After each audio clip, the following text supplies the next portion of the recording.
Welcome to episode 2 of Wellness Series with Abhirami Iyer. This is Vodcast Your Journey with Shruti. Abhirami Iyer is a breast cancer survivor. She's also Mrs. Elite Universe America. Thank you so much for making time for me. I wanted to know what gave you the strength to overcome this. I don't know if I can use the word horrific, or I'll let you explain your own experience, but people have this kind of fear when it comes to cancer, obviously, this undoubtedly. How did you overcome this journey, and are you at the end of recovery? About all of it, any of it, I would like to hear. Sure. First of all, thank you for having me here today, giving me an opportunity, right, to open up and share my journey to create breast cancer awareness. Because honestly, until I got diagnosed, I didn't pay attention to what it is and what kind of precautions or education a woman needs to have, particularly around breast cancer. Cancer was never in my mind. And only when it hit me, I understood the importance of the awareness. When I had to go through this journey, several times I was shut down by fear, anxiety, not knowing who to reach out to, who to talk to.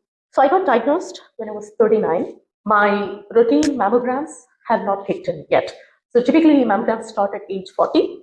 That's when your physician will recommend you to go for routine mammograms. Unless What is a mammogram? Mammogram is, of course, simplified scan, right, of your breast. It is a specific technique to scan your breast tissue for abnormalities. Our breasts are designed in a way where you need to examine it at a 360 degree, or the quadrants, the different quadrants of the breast, right, that needs to be examined. And it needs a specific machine where they can actually do that. And mammogram was developed for that particular reason. Okay. And it can detect many abnormalities, not just cancer, because women go through a lot of changes with their breasts. You can imagine, right? When you get pregnant, they go through change. And when you breastfeed, it goes through change. When you wean, breastfeed, it goes through change again. Any women who's going through hormonal imbalance. Today, even without marriage or giving birth to kids, you will still undergo so many changes. Exactly. Right. Many women go through many conditions today, like PCOS, PCOD, and they are all related. They are all hormone driven, and your breast also goes through changes when you have those conditions. And anybody can develop cysts, fibroids. Those are things that can happen. Once your mammogram shows there is something of concern, right? It may not be cancer, but something of concern. Then typically it is followed with additional imaging, which might include ultrasounds or MRI, and then followed by a biopsy. A biopsy is a process where they take a sample of your tissue, and it's a procedure that that is done in any part of the body, right? Before you want to go into figuring out what's your treatment option, you want a biopsy and figure out what exactly is the cause, right? So a sample of tissue is taken and sent it to the lab, and based on the results of the pathology or the biopsy report, then the course of treatment is usually recommended. And your mammogram starts at age 40, unless you have certain health complications, or you have certain history in the family, or you notice something, and you can always go and ask your physician for a mammogram at any point in time. What triggered you to go to your physician and find out, how did you find out that you had this? Yeah, so I was not due for my mammogram. What I noticed was there was a teeny tiny dimpling. They call it a dimpling, but you can imagine it to be like even smaller than the size of a mustard, like a dip that you can see in the top of an orange, like a cutie, or when you have a dimple, right? So it's even smaller than the size of the mustard. That's what I noticed. Mustard seed. Yeah. Okay. But it was not very evident. What I noticed was my right breast had a change in shape, and it looked teeny tiny different when I looked closely in the mirror. So that was the first thing I noticed. Okay. And I kind of ignored the sign, as any women would do, right? Thinking, oh, maybe it's something and then it will fix by itself, right? So I kind of ignored. Then it's exactly when I was beginning to hit gym. So I was at that phase where, I wanted to do something about my life, because all along I've spent, taking care of others, be it earlier when I was a child, be it for the parents. Then after that, it's the husband and the kids and the husband's family, right, that we are always taking care of. So it was at that point I wanted to do something for myself, and I hit the gym. So I ignored that I was losing weight, and that's why my breast was changing in shape. So that's exactly what happened. You were losing weight and you noticed the change. Yeah, okay. I was kind of on the graph of losing weight, and when I stopped breastfeeding my kids, my breast also changed. Yeah. Right. So that's the first assumption that you would make. And then I ignored saying that it was because of the weight loss that I was trying to do. But the symptoms did not change. And the dimpling started becoming noticeable. Common symptoms for breast cancer are like you would notice a lump, like something, you can actually feel. Sometimes it's moving, sometimes it's not moving. Either of it can happen. Sometimes it's kind of noticeably abnormal. Is that right? No, it was teeny tiny, like almost like I would say 90% of women would just not notice it. Yeah. So mammogram is required then for like when you go for your annual checkups. After 40, it's recommended. But if you notice anything that is causing a suspicion for you, then you should talk to your physician. And of course, if it's related to breast, the first thing that they would recommend after manual exam is mammogram. Right? Yeah. So for me, I didn't have any clear signs of breast cancer. Like, the clear signs are like the lump or pain, swelling in the breast or in your underarms.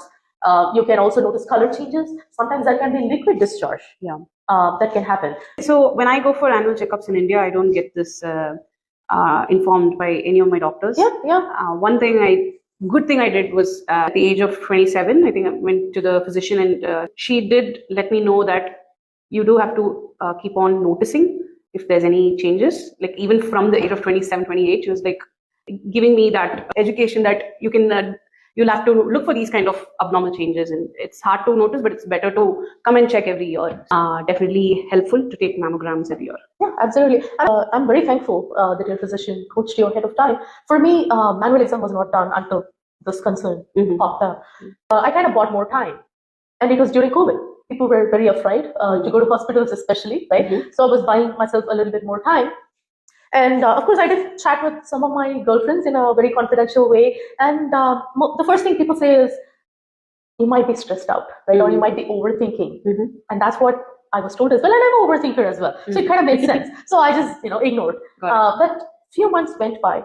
The dimpling that was even smaller than the size of the mustard now is a little bit more bigger. But still no lumps, no other signs. I was perfectly in good health. Now that was bothering. And I said, okay, let me just go meet my physician and just find out what it is, right? So I made the appointment, went to the physician's office. Because it was COVID, they were not looking at patients in person. So she was in a different room, I was in a different room. There was a video call through which she was, going through my health history and whatnot. And honestly speaking, I was about to leave the room, not mentioning anything. Because she went through the checklist, everything seemed normal, and I was about to leave. Wow. But something stopped me that day, and I asked her to come and take a look at a concern that I had with my breast. So she came, and typically they make you lie down on the bed in the exam room, and my physician did a manual exam, and there was no evidence of anything concerning. Okay. So she told me she couldn't find anything, everything is all right. And I got up and I was like so relieved. I came home. Few months go by, the dimpling became even more bit bigger. So now it's beginning to bother me in my sleep, right? Then I was it painful? I had no other symptoms. Okay. No pain, no discoloration, no discharge, no swelling, none of these common symptoms that you would find for breast cancer. Got it. Or even a cyst or a fibroid, honestly. Right? So then I went back again. This time I told her not to lay me down. So this was the key. When she laid me down, the dimpling was invisible. So I said, I need to sit up and you need to look at it from a particular angle. Then you can see. Then she looked at it and she said, you need to go see a breast specialist. And she referred me to the breast specialist. Again, because of COVID and all, there was a lot of wait time. And once I got the appointment, I went to the breast specialist. And again, she did the manual exam and, she noticed everything. And I showed her the dimpling, right? My concern. And then she said these exact words. She said she doesn't think it was cancer, but whatever it is, she said she can take care of it when I'm ready. She said there is nothing to rush or worry. So then I said, I'll go back home, because I have other priorities, taking care of kids. We were just navigating COVID. There were so many other challenges, as a mom that I was dealing with at work, there was a lot happening. So I bought myself some more time. And then the dimpling didn't go away. And it kind of became a little bit more bigger. Now I said, okay, let me just follow this through till the end and find out what exactly it is, right? Let's not leave it half the way. So I made the follow-up appointment and I requested mammogram. Because my breast surgeon mentioned that because I don't have the family history and my health is Oh, no, otherwise it was normal, not genetic at all. it was not genetic at all. And my health was otherwise okay. So she didn't feel the need until I hit 40. The reason they do that is, at least in the United States, most people will not refer mammogram because your insurance will not pay. Your insurance will kick in only after you're 40. So you need to have a strong case to request mammogram. So now this time I went and requested, and they wrote it for me, and then I followed up with mammogram. And the mammogram actually showed a tiny mass that is of concern. They couldn't tell what exactly it was, but it's definitely concerning. And that's what they mentioned. Of course, I had, in addition to the mass that was concerning, I had calcifications. So calcifications are also very normal for women around the breast area. Sometimes these calcifications can go away on its own. Sometimes they need to be biopsied as well. What are the calcifications? Calcifications are your part of body's immunoresponse. These are calcification deposits that can happen. Sometimes, in order to prevent something spreading. Sometimes it can be a reaction to a deficiency as well.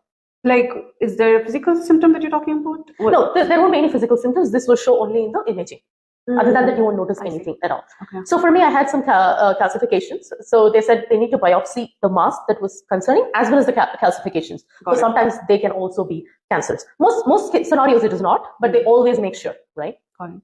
So then I was asked to follow up with an MRI and a biopsy. Now the MRI was prescribed because the type of cancer that I had, they couldn't understand the exact dimension of it in a mammogram.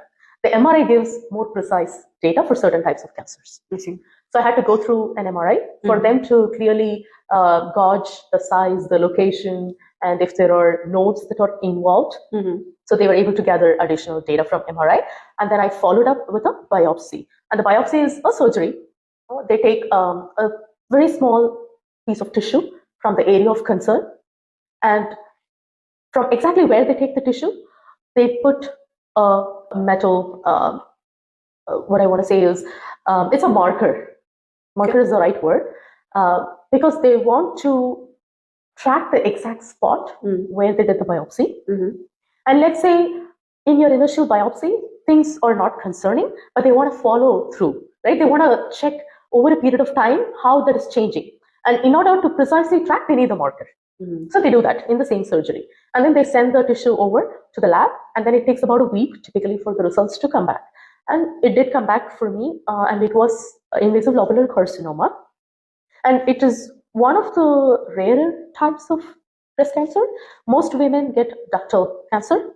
So our breast consists of ducts and lobules.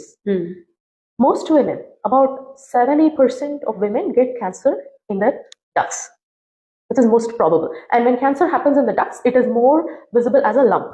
So that's when you can see the lump, you can feel it. Sometimes it can move, sometimes it doesn't. So that's where majority of the cancers happen.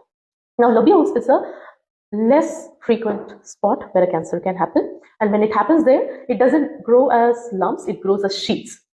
So which is why you don't notice a visible lump. And it's hard to detect even in mammograms. It's even called a sneaky cancer. That's what I learned. Because mammograms can even miss it. Okay. I am getting a free biology class. This is great.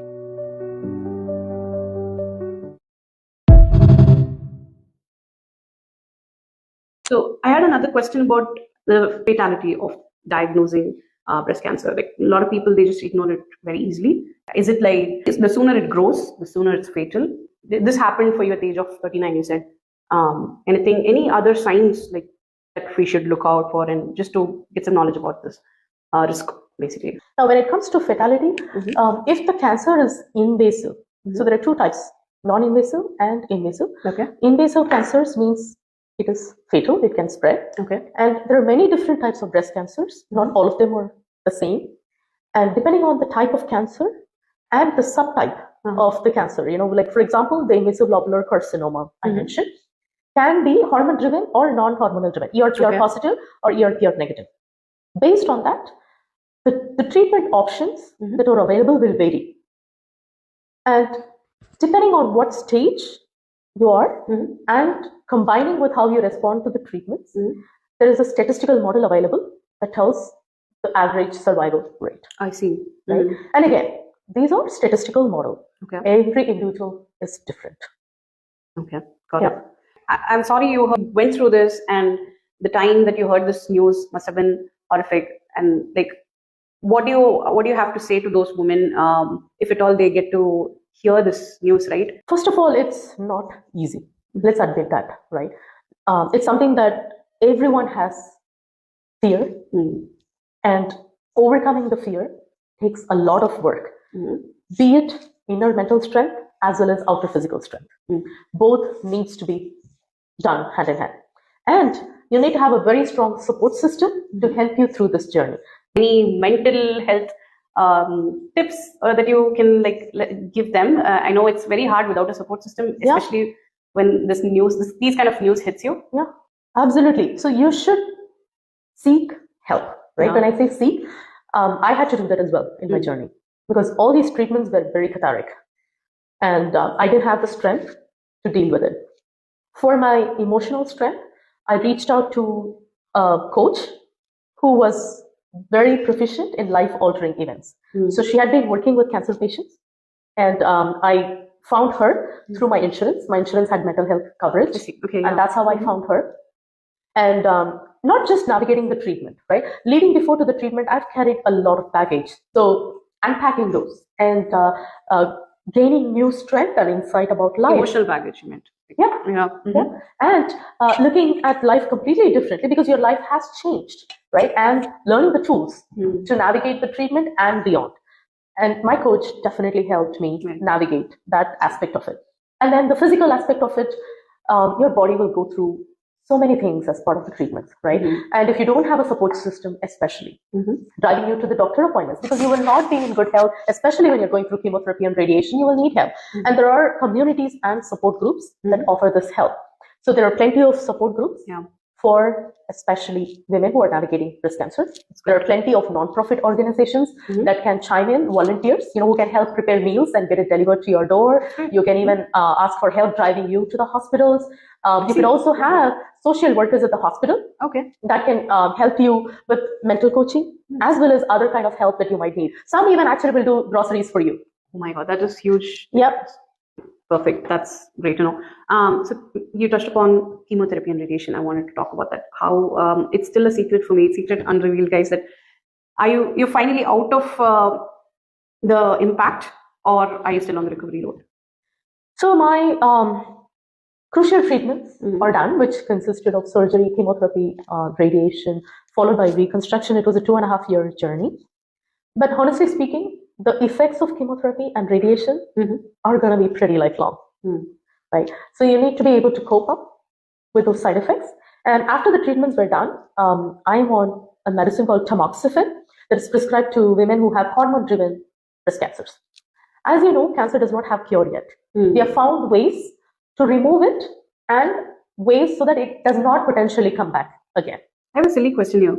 So when we say cancer is not curable, right? I don't know if it's any type of cancer, all types of cancer. Is that still the right fact, or certain cancers are curable? A large percentage of them are not curable. There are breakthroughs in science happening, but there are some types of cancers they are able to find, over a longer term medication or immunotherapies, or responding very well for certain types of cancers. But you take a larger chunk out there, it's not. The cure is not there. For the breast cancer that I had, because it was hormone driven, I was put on tamoxifen, and what it essentially does is it shuts down estrogen in the body. So estrogen is a food for those cancer cells, for this particular type of cancer, and science has found a way to not provide the cells the food so that you starve them to death, right? So you essentially cut off estrogen supply. But estrogen is one of the important hormones for women. So you end up dealing with the effects of the medicine, right? Which is plenty, like hair fall, hair thinning, joint pain, osteoporosis, mood swings, hot flash. I can just go on and on. So you need to be able to figure out lifestyle changes, diet changes, your emotional health changes to combat those side effects. So even some food intake triggers, I don't know, I can be completely naive here, but let me know. Does certain food intake, do they trigger estrogen in your body? Of course, right? There are a lot of factors that trigger. Estrogen is not bad per se, but the difference is good estrogen versus bad estrogen. Like good cholesterol versus bad cholesterol, right? The estrogen that is driven by stress, which is cortisol, is a bad estrogen. Right?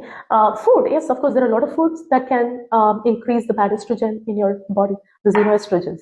There are products out there, like you might have seen the studies with hair coloring products. Yeah. Particularly the bleaches and I believe some of the kinds of Brazilian blowouts that they do, some of the products they use can cause breast cancer because they directly contribute. Wow. So when they say certain products can cause breast cancer, it doesn't mean it directly impacts. It's through the products they're using that impacts something in your body that triggers breast cancer. Usually people just say it's all myth, don't believe, just without understanding the science behind it. So this is kind of the reason, right?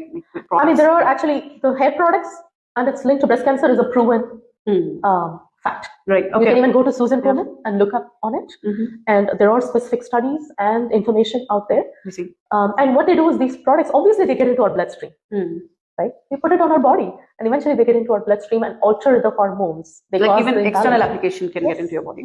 Yes. And yes, those hair products have a direct impact on increased. Now I'm scared. I got this hair coloring done like at least 10 times in my life. Yeah, people don't pay attention. And then the makeup products also, if they have xenoestrogens, they increase the risk for breast cancer. Many people are not aware of using birth control pills, right? Many women are prescribed even makeup. Makeup products okay. And birth control pills. Birth control pills have 35% increased risk for breast cancer. Wow. So how do you do makeup at all? I do makeup, but after my journey with cancer, like previously as well, I'm not a big makeup person or I did anything, I was a very simple, the coconut oil, kind of the bare makeup person. Yeah. That's who I was. Okay. But now because I'm into pageant, the products that I use at home, I'm very cautious. There is a brand called Pacifica.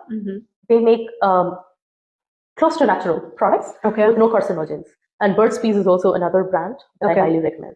So, are you out of impact? So my crucial treatments are done. The treatments that was prescribed by my oncologist is done. I am in this phase called remission. Okay. After treatments, it's a phase called remission. Yeah. I'm still under the close watch of my oncologist. I take tamoxifen every day and I have blood work every 3 months. So you can pick it up anytime, the cancer? That's why I said the cancer has no cure. It can come back. Yeah. Because even if the tiniest cells that are left in the body can multiply and can come back.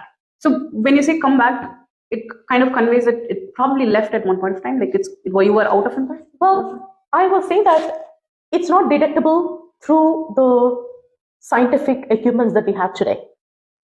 Okay. But cancer is like very, very minute, like they are micro cells, right? We don't have that kind of technology. Okay, so this is new information for me. Yes. Okay. Yes. I thought it's always detectable, it's just not curable. So if you understand, our human body has cancer cells. Yeah. It's part of our natural process, right? And our immunity fights them if you're in good health. But now, let's say your health is compromised, your emotional health also plays a role, right? If your emotional health is compromised, your physical health is also compromised. If you're stressed constantly, your immunity system is attacked and they cannot fight. And when these cancer cells gang up in a particular spot, right? And when enough number, like it takes about more than 1 million cells to gang up in a particular spot to even be detectable in the modern scientific machine. And they say cancer takes 10 years to grow and become detectable. Now, this is a fact that not many people are aware of. It's not overnight. On average, it takes 7 to 10 years for it to grow. Okay. I'm going to try and come back to like the show, the podcast. Okay. That's good information. Thanks for sharing that. Yeah. So like, what were those, did you lose hair in between? Did you grow it back? Oh, of course. When I was doing chemotherapy, chemotherapy works in a way where it just demolishes everything on its way. It does not know to target just the cancer cells, which is the huge problem we have, right? Which is why we don't have cure, because these cells tell the body that they are normal cells, right?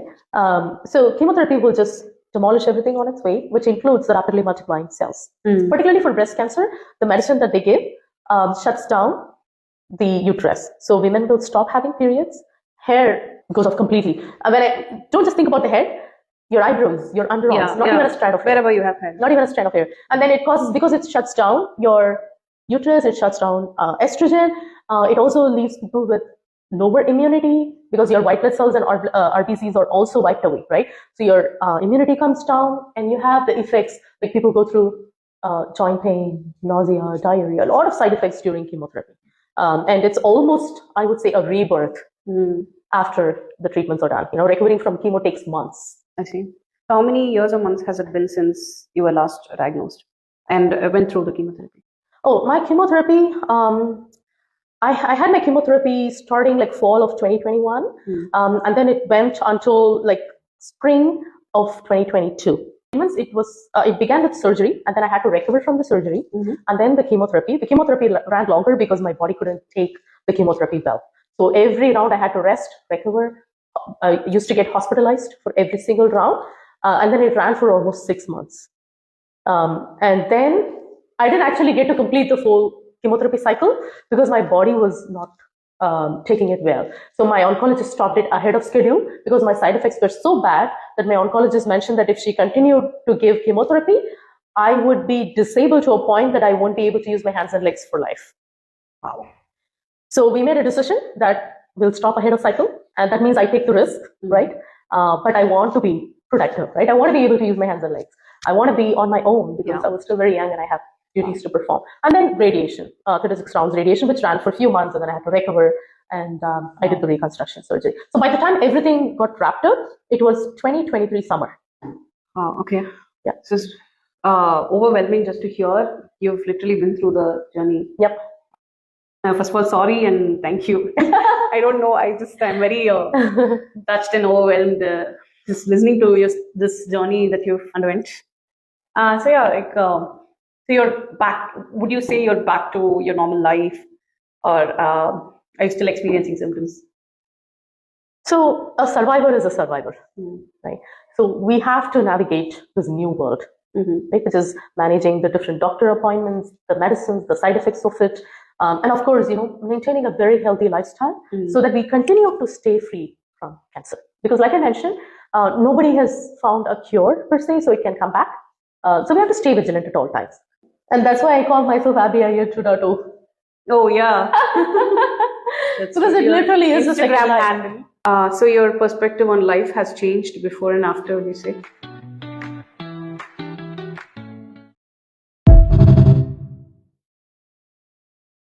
Okay.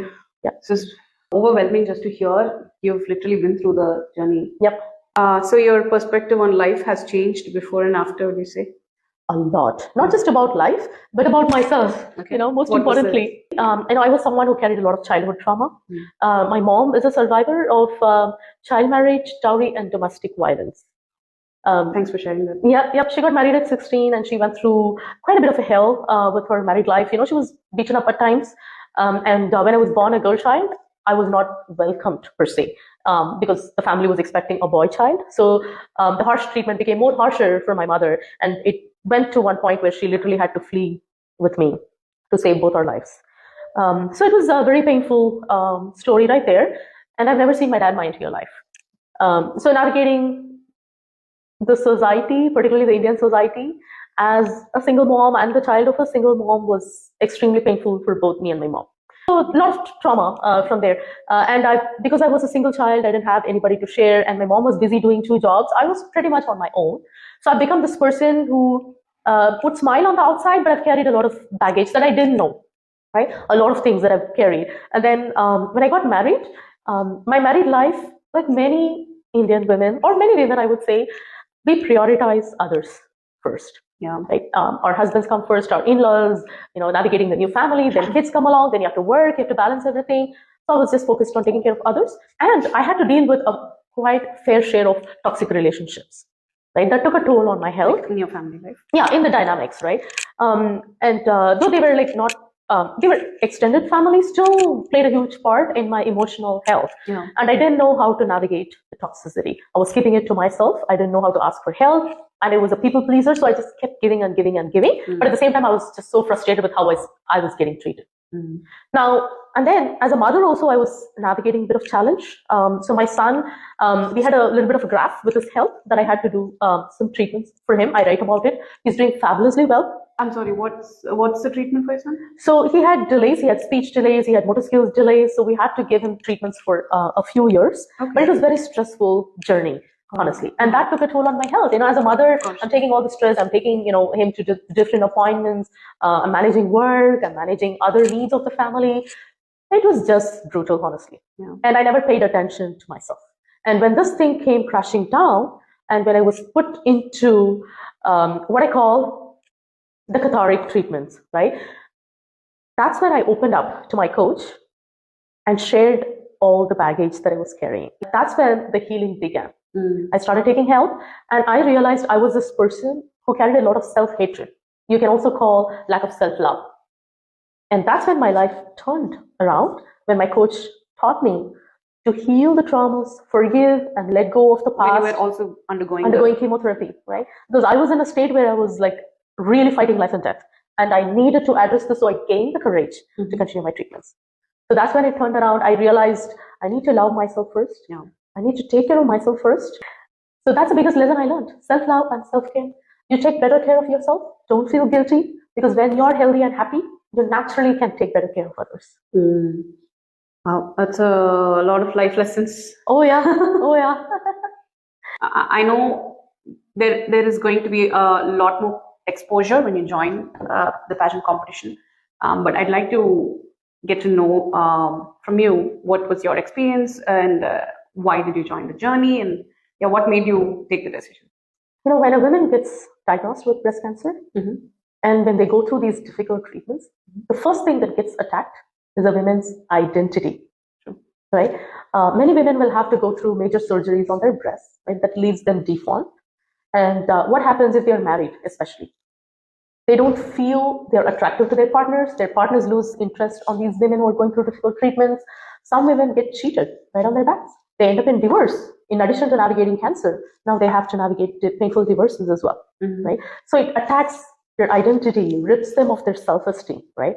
Of course, there are modern treatments available. Like I went through the reconstruction surgery as well, but still, right? I'm not the same person as I was before. My body has gone through a lot of changes. I've carried many scars from the surgeries. Radiation left me with second-degree burns, right? So when I noticed women going through this phase, including myself, my emotional state was very bad, and I didn't know, whether I was a woman or not anymore. And how am I going to come back and face the society? And there are no positive stories out there. So that prompted me to start doing pageants. For me, initially, it was motivating myself, because I need to take care of my health. I need to take care of how I look. I need to take care of how I'm going to share my journey. So I started doing it for myself as a first step. Then I used that platform to create a lot of awareness, because that's when I meet a lot of women, especially young women, and I get to talk about it, network, and help spread the word. And most importantly, I feel having credibility makes you run a little extra mile and help spread the message. So if I can, wave my hand, carry all my flags, and talk about breast cancer awareness, nobody's going to pay attention. But when I have the credibility, and when I sit down, people want to listen to me, right? So I found that there's some power and reach associated with it, and I used the platform to do exactly right that. That's a great perspective on pageant. I think that adds more value to that industry. Yes, absolutely. You being there. Because many women, like I said, they don't feel women at all. They feel they're not beautiful anymore. And I wanted to say that we can, and we are more beautiful than ever. Right? And we can indeed bounce back and create a lot of positivity and and joy and a new perspective of life to everyone. And pageant is a great platform to do that. I wonder what these other women, back in India, or anybody who's not able to afford any kind of healthcare, and I can't even imagine what they're going through. Right? Like, it is hard. It is very, very hard. The treatments are very expensive. Even living in India? Everywhere it's expensive. Anywhere it's expensive. Even in the United States with a good insurance, my out-of-pocket was still very high. Right? And some of the treatments that I had to afford, I had to make different choices because of my affordability as well. Your financial priorities. Exactly. And for people in India, I encourage to have medical insurance. Right? And of course, reach out to, there are many organizations that can help. The Flute and Feather Foundation we talked about, that's true. They focus on affordable healthcare. Right? So they are definitely a great organization. So is Feather and Foundation, do they focus only on breast cancer survivors, or anybody? No, they focus on getting affordable healthcare, particularly in the rural areas. So they are definitely one of the organizations. And I know, not exactly in India per se, there are organizations out here as well, right? That have a global outreach. For example, Susan Komen is a global organization that helps breast cancer patients and their families. And one of my friend, Nidhi Mehta, she runs Dance and Pink movement. I just met her in the Sari Speaking. Exactly, yes. And she conducts the Dance and Pink movement, and she raises funds, especially for breast cancer treatments and their families. So, there are plenty of resources available that we can make use of. And then I also, I'm a patient advocate for Deep Sea Foundation. And Deep Sea Foundation is again for women who are going through this difficult journey. And that foundation helps women with a lot of knowledge, because navigating is not easy. You're presented with too many options, or you deal with so many things. So you need some guidance and education. So they provide that. And they also help women around the globe. If they are in need, they step in and they can help too. Yeah. I really want to appreciate Abhirami for going out of her comfort zone and sharing so much of information. I know I probably crossed the line by asking too many questions. That's just purely based out of curiosity, just making it so it doesn't get across bad. But thank you so much for explaining in detail about your diagnosis, treatment. We had learned so much, and I think I'm going to start a YouTube now. Like literally, Abhirami came out of nowhere in my life and gave me ideas indirectly. Like I have an Instagram page called Podcast Your Journey now, and the more and more I talk with her, I feel like I can start a whole YouTube channel just for her. Have series about your life, categories of it. I want to keep talking, but yeah, it's I think 11:30 p.m. guys, and I'm still holding her up. But yeah, let's end the podcast so that you can go get some rest. Let's try to end it with an exciting announcement. I'd let you talk about the announcement. Yeah, so I'm very excited to share that I will be competing at Mrs.